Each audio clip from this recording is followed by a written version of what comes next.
Greetings from Russia and Global Wellness Day community. Happy Global Wellness Day. I'm so happy and privileged to speak today to wellness warriors and wellness champions all over the world, especially on such an important topic as mental health.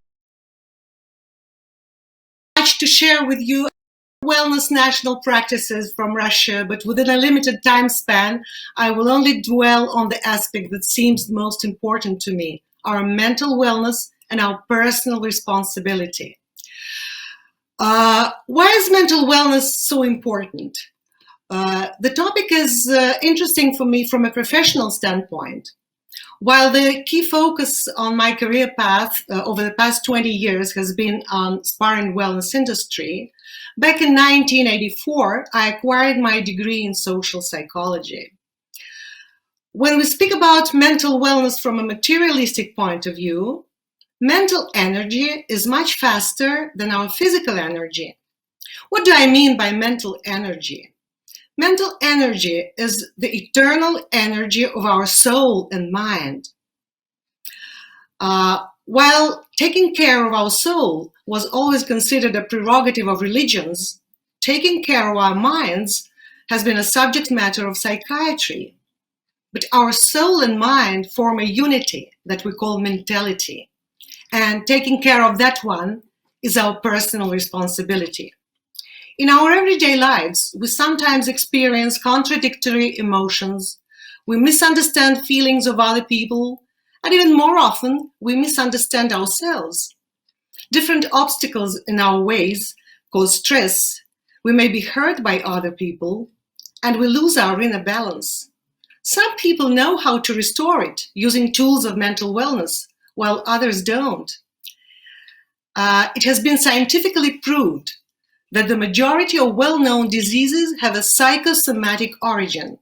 That is, our body becomes unwell as the result of our inability to deal with the stress.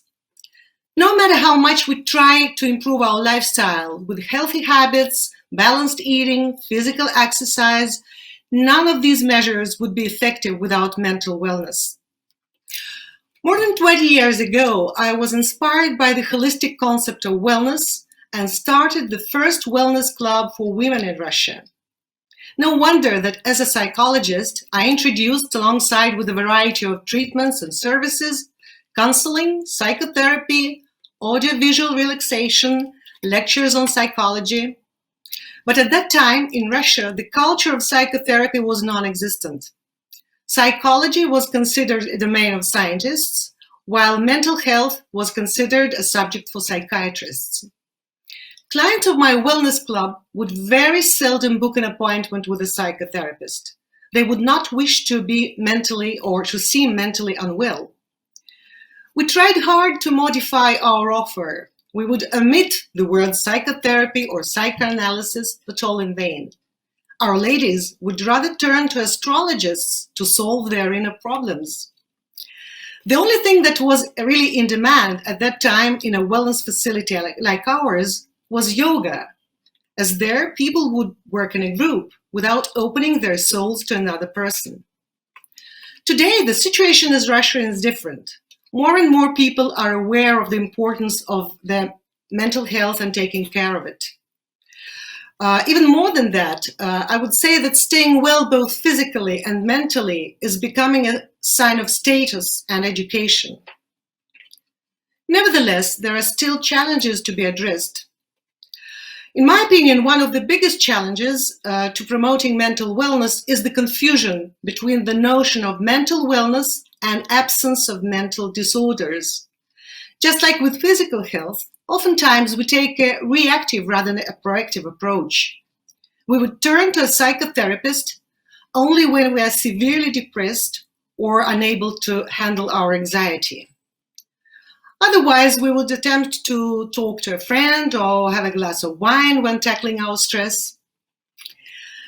The situation of pandemics today and the newly emerging health issues, prevention is becoming crucially important to physical health.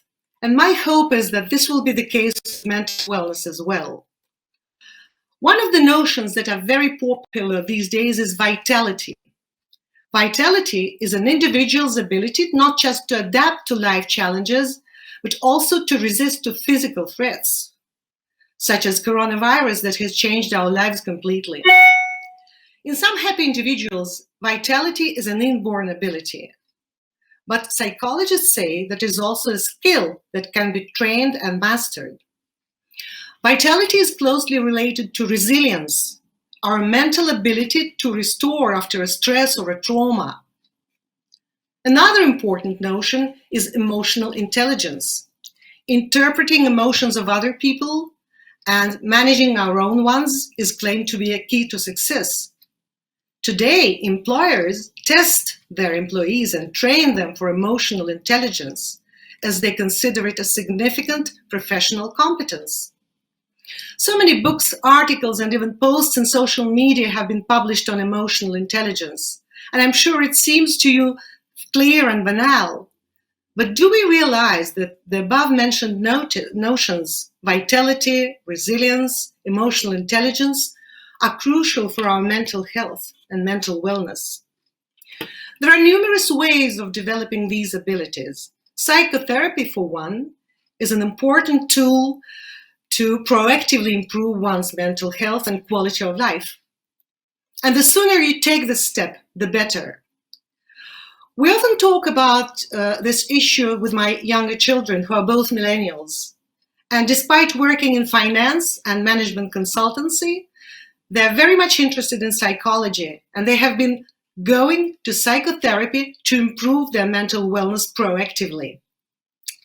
My hope today is that the taboos around psychotherapy will continue to dissolve, and that more people would see it as an important and necessary measure to well-being.